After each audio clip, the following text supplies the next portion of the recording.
And, of course, our Don. And that cute fella has worked so hard. As a matter of fact, he is our WSO chairman, and I'd like to introduce him at this time.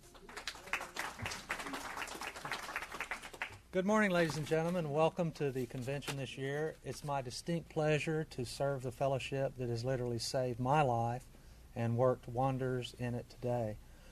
The WSO is a service body. We are at the lower part of the inverted pyramid. Our fellowship actually leads this organization.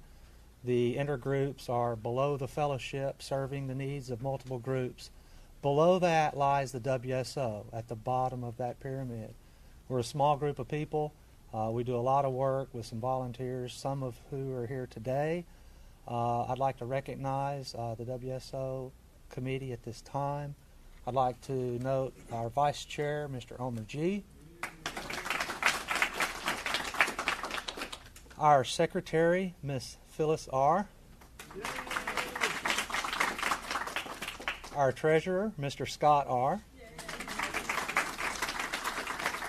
Our Literature Committee Chairperson, Ms. Michelle L. And also, I'd like to recognize some people that have been instrumental in the WSO and have literally carried the torch through the dark years.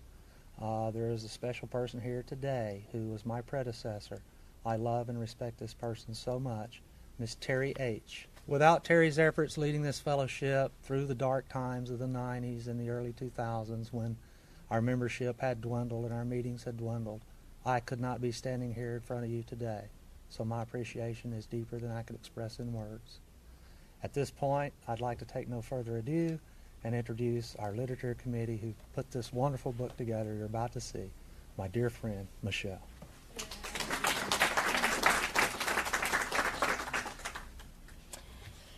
Hi, I'm Michelle. Hi, Michelle. You know, I want to just let everybody know that the Literature Committee was lots of different people. Carol, Carrie, she was the literature chairperson for years before I came to WSO and helped out with some of this service work. And I want to thank her for all her tireless hard work over the years. Pam was very instrumental, and I'll let Omer get into the details of that. But really, when I came, I've been here for a year, so I'm just kind of riding on the wave of lots of things other people have done. My job is to just kind of coordinate the end details of all this stuff that's coming together now, and we'll look at our literature as a whole to make sure that it's really serving the fellowship and the individual members' needs. So that's my goal and my promise, but my job here this morning is simply to introduce the Handbook Committee, which is a subdivision or a separate entity of the Literature Committee. And without them, we would not be able to present the book this morning. So thank you. Without any further ado, Omer. Well, my name's Omer G, and I'm an adult child. And we're here for a historic unveiling of our fellowship text. And this is November 4th, 2006, and that's an important day, and I'm going to mention how that is important in a little bit as I get going here. But it's a significant day in ACA history. We're a 28-year-old fellowship, and this book represents moving forward with our detailed message, and it's going to help our groups, it's going to help our fellowship, and it's going to help, spread the ACA message across the world. And it's already spread across the world, and you'll see in our book there's a chapter on the ACA Internationals. There's a couple of stories in there. This book represents 15 years of work or conceptualization, work, gathering data. Pam M. gathered so much data. Tom B. was back there as well. Carol C. was involved. I say data. They gathered stories, and that's what we need, those stories, those shares. There's 120 shares in the book, and they're the heart of the book. And that's our stories, our identification point. They're what the message is. And it's how we transfer, how we carry the message of ACA recovery. This book that we're going to unveil it was a handbook design, and we left a handbook feature in, but we kind of redesigned it after the handbook committee got the book from the ACA Fellowship, or the ACA, the 2005 Annual Business Conference, said do the book now or finish the book.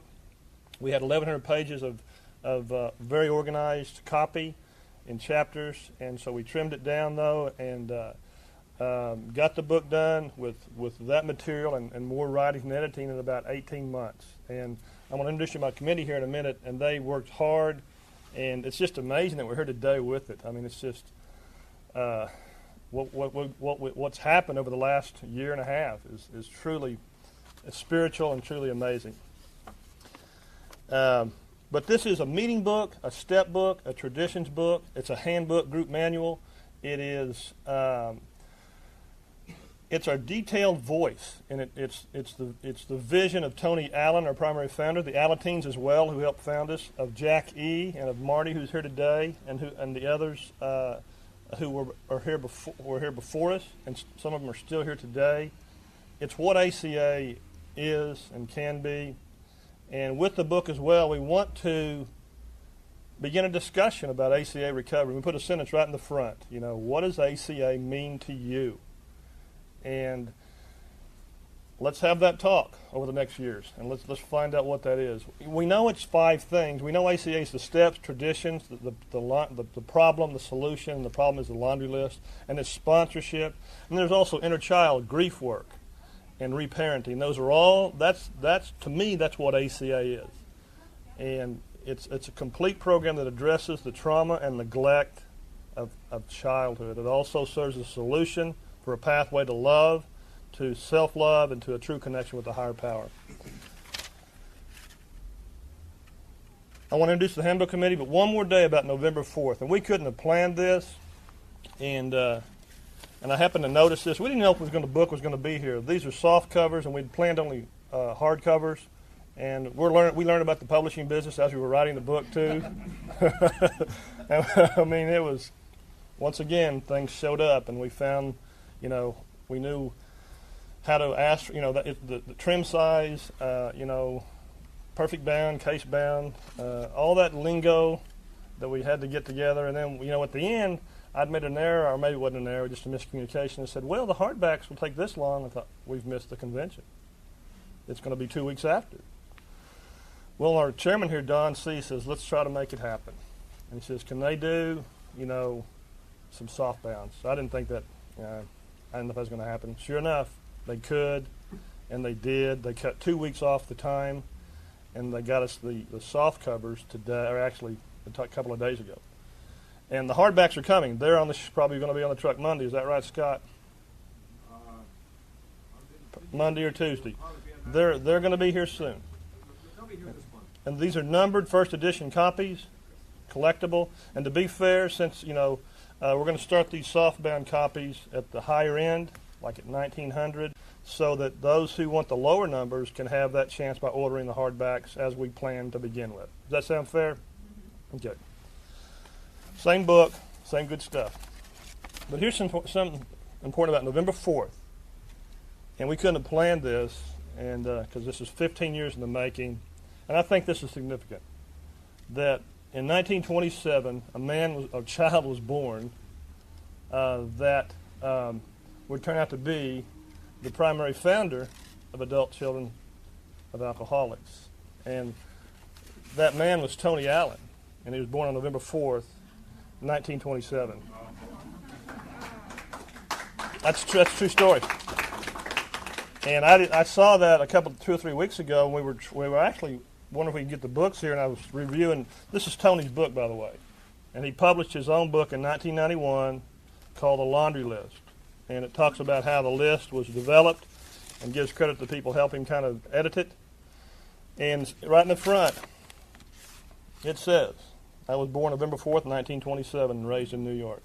So perhaps that means something. I think it does. To be unveiling a fellowship text on his birthday, I think, is a very important point. Let's introduce the handbook committee members and some of the people who helped write the book, and the committee did a lot of hard work. And I think I'll have you all stand, if you will. Let's start with Don C. Don wrote AC 18 when you see that. He wrote ACA 18. Terry H. Join us up front. Come on up. Terry, can you come up? Josie E., who's not here. But yes, Josie was in there from the beginning. Probably worked with Pam. She was just a real enthusiastic and supporting person, as Terry was. They've been waiting a long time for the book. We all have, and they're saying keep going. Rochelle V.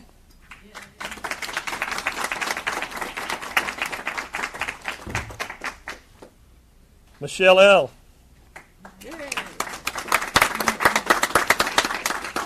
Helped write chapter 8 with Mia L. and Eileen. And we'll get to Eileen here in a second. Chapter 8, so you'll see Becoming Your Own Loving Parent. These are some of your authors. Plus fellowship shares are in there. Eileen. Eileen helped, of course, with Michelle and Mia on Chapter 8. You'll see some of Eileen's shares. She's got a share in Chapter 3. And my parents didn't drink, but I can relate. It's a beautiful little story about her grandfather. Is that correct? Age 55, you said. But other things. Great proofreader, great conceptual tightening. Very good. Worked hard at the end. Lord have mercy. Phyllis and Scott. Phyllis is your main author of the ACA Spiritual, Not Religious, Chapter 5. And Scott is the main... Oh, yeah, we need to get that. Scott is the main author of the Chapter 19 ACA Traditions.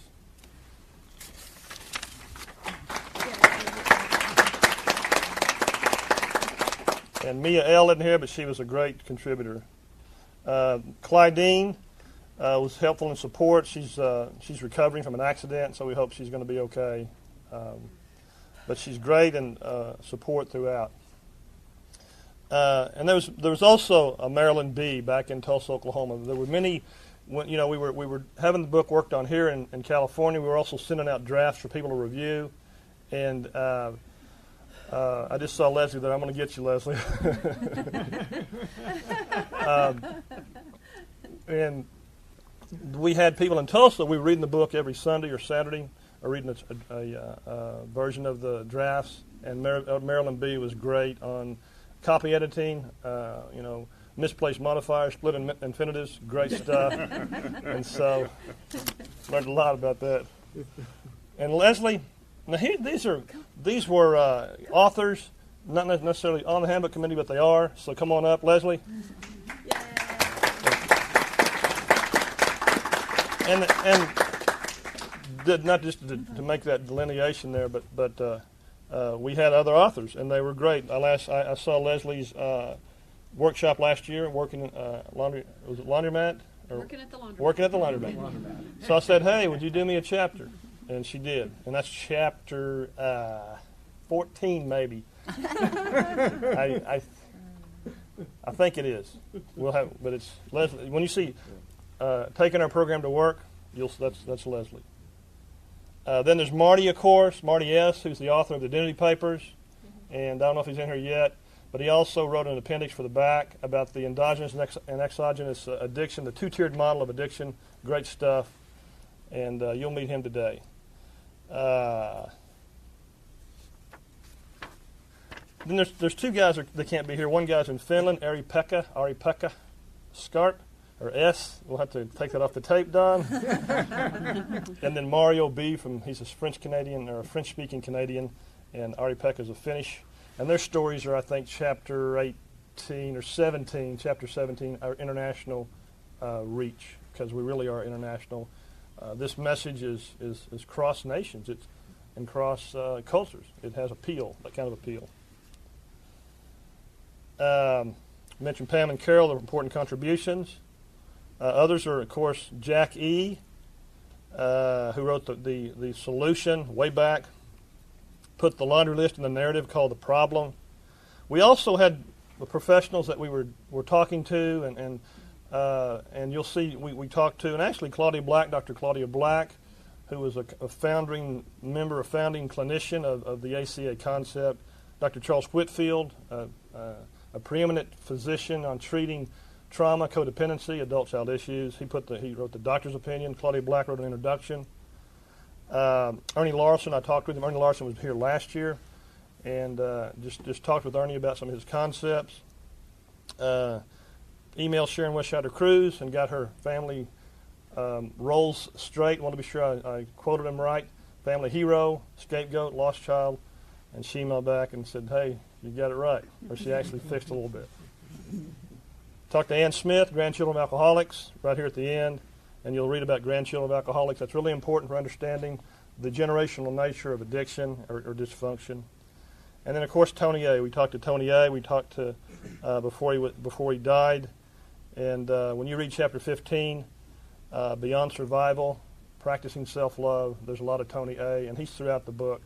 But also, everybody else is in the book as well. You know, Tony stands out, but everybody else is a contributor. This is our book. It's the fellowship's book. It is, it's our experience, strength, and hope. And it's a roadmap for our future.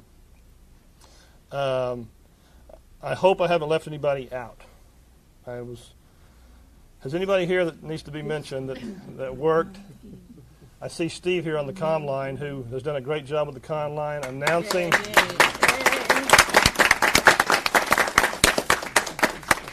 How are we doing on time? We need to unveil the book, don't we? It's 646 pages, but there's a 40-page front section, which makes it about 678. So that's fine. We want to be sure and cover everything. So here, let's unveil the ACA fellowship text, also known as the handbook. Really.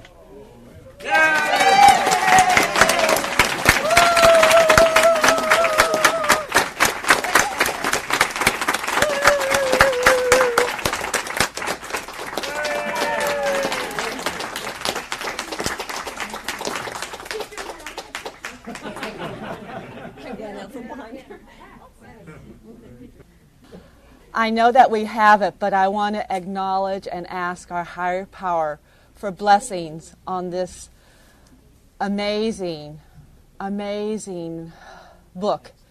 And for all the people who have contributed to it, and to all the people who, for some reason, I think need it. So thank you, God. Amen.